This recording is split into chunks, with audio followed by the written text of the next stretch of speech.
As we're moving further into 2020, we're seeing that in many or most areas of our lives, they're not looking much like we would have guessed back in January.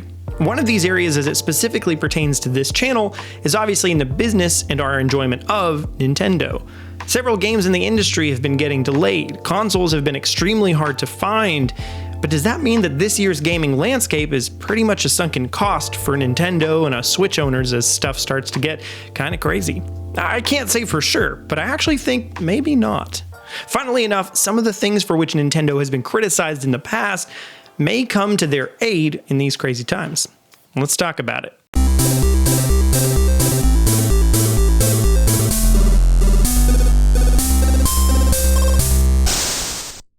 When we ask whether 2020 can be a good year for Nintendo, there's two sides to the question. Firstly, will this be a good year for current and soon-to-be Nintendo fans, meaning software support, surprises, and generally feeling validated in our care for the franchises and products this company produces?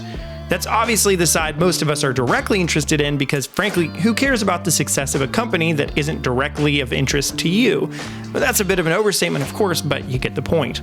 So the flip side is exactly that. Outside of the products Nintendo can make for you or me specifically, can Nintendo still perform well as a company and have fiscal success or grow as an organization when it's all said and done, considering the circumstances?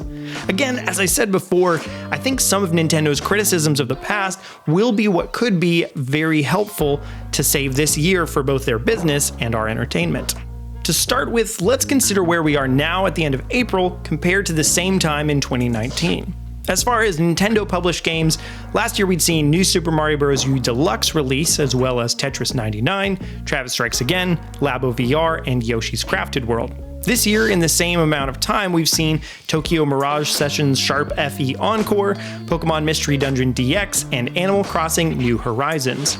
So we've seen fewer games release, but I think if even just Animal Crossing had released this year, the general positive cultural buzz around Nintendo would still outweigh 2019's. But of course, that's not the end of it. Have we reached the peak of the year? No. Same question now, but this time last year looking forward instead of back.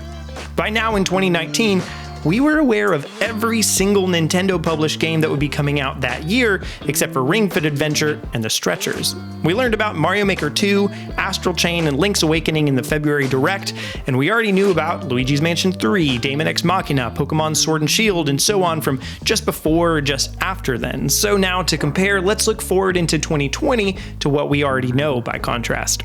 We've had a mini direct and had a couple of games we knew about going into the year. So as far as games to get excited about on the Switch, we've got Xenoblade Chronicles Definitive Edition, Bravely Default 2, No More Heroes 3, the ports of XCOM, Borderlands, and BioShock collections, The Outer Worlds, the Pokemon Sword and Shield DLC, Smash DLC, and finally, Clubhouse games. And I'd like to touch on that last one especially for just a minute. We'll get to what Nintendo could be doing even past these things, but ever since it was announced, I feel like I and many others have been unreasonably excited about the announcement of Clubhouse games. But moreover, if the climate of the world is still the same around its release and everyone continues to having to stay home, this will actually be a perfect game to come out during a quarantine.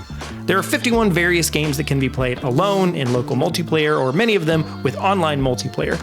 A couple of the games even require multiple Switches for optimal play, which will encourage playing with friends online or folks who are local to bite the bullet and buy secondary consoles. So whatever your situation is at home, this game feels like it encapsulates the lighthearted but high-quality casual side of Nintendo that was so well implemented in the Wii, but has been somewhat overlooked on the Switch. I'd like to dive more into this topic, but I'll save that for another day.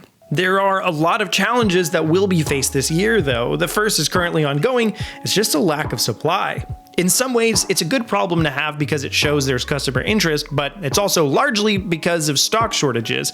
We did get the report, however, that Switch production will increase by 10% for April to June, which is good as resale prices are at an all-time high, with consoles selling upward of $500 to $800 at times. But with all the new interest all of a sudden, there's even more potential in a different direction. As long as supply is able to ramp back up, this holiday would be a perfect time to offer new backlog bundles, as I'll call them. As it stands, there are still several games that I'm baffled don't have special editions, and this would be a fantastic way to bring in new folks, as well as entice those of us who've already been bought in for a while. If we were to get an official Breath of the Wild bundle with a special edition Switch, for example, I would personally be very tempted to buy it. But also, this would be a perfect way to get more people introduced to this game specifically before the new game comes out, probably in 2021 at this point. Even if Breath of the Wild 2 was slated for 2020 originally, it's almost definitely gotten pushed back as many developers are surely having to resort to work from home, and that's a huge game that would need resources that home studios just wouldn't be able to offer. So a special edition of the original would now have perfect breathing room to pave the way for the sequel in 2021. And this is one of the smaller criticisms that I mentioned on Nintendo that would now come as beneficial to them. In other years, Nintendo would get criticized for not doing better bundles, as we only really saw a true pack-in bundle for Mario Kart 8 Deluxe and 2 years in a row. But something that would have been great back in the day, but was obviously not a necessity, could now be a great tool in a time of need. But now to get to what I think is the main point, a criticism of Nintendo's that may actually bode well for them in these times. They don't generally rush games, and they don't put out games when they're not ready.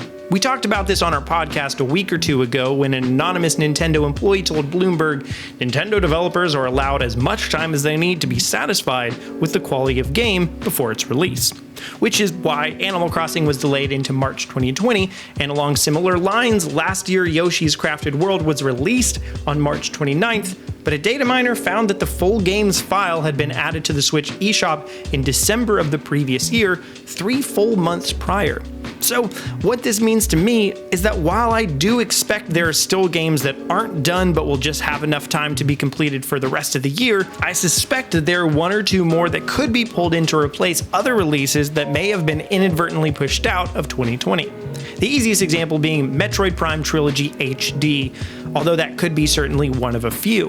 Nintendo is rumored to have finished this game over a year ago, but probably pushed it out because Metroid Prime 4 had to be restarted. But if I were Nintendo, I would make that call, and even if I'd wanted to time this collection closer to Prime 4, I would instead put it in this holiday season so that people can have something to still look forward to.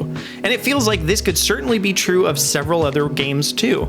What still seems likely for the rest of this year that we don't know about yet is Pikmin 3, a new Paper Mario, possibly the Mario remasters, Super Mario 3D World Deluxe, which continues to be leaked, and likely Bayonetta 3 as well. There could be even more surprises after those, but I'm playing it safe because Nintendo is probably going to have to. My friend Rob over on his channel Rulitude Review had a conversation recently about a similar premise of whether Nintendo will have to give up on 2020. Go check out that video on his channel. And I'll agree with one thing that he said for sure. Right now, we don't have a great full picture of the year and only really know up through June, which is pretty typical for Nintendo at this point of the year. But as Rob mentioned, and I've similarly thought since the mini direct, I think Nintendo pretty much has until E3 for us to know if this year will basically be a bust or not. I am still fairly optimistic about the rest of the year, as I think Nintendo has a bunch of material that they've essentially been saving and have paced themselves all right considering all of this craziness. That pacing, though, is usually another criticism, that they wait too late to announce their games, but in this case, it would have served them very well. If they announced last year that Breath of the Wild 2 was this October, but then it got pushed out, that would be disappointing. But on the flip side, if in June they announce 4 or 5 great games from July through the end of the year, even if some of them are smaller or ports, that could still be something great. That said, one of my main complaints here would be the fact that if the games we still have to learn about are those 5 Mario games, including 3 remasters and a Wii U Deluxe Edition, then another Wii U port in Pikmin 3, that could be a fairly lackluster season for anyone who already has another version of those games. But especially with all those Mario games, it could be a superb year for newcomers, and especially if they do add N64 games as well to the online service, something I talked about a bit in last week's video. But if Metroid Prime Trilogy and Bayo 3 are also dated, and No More Heroes 3 does come out as well as Bravely Default 2, that could still be a major highlight for core gamers as well.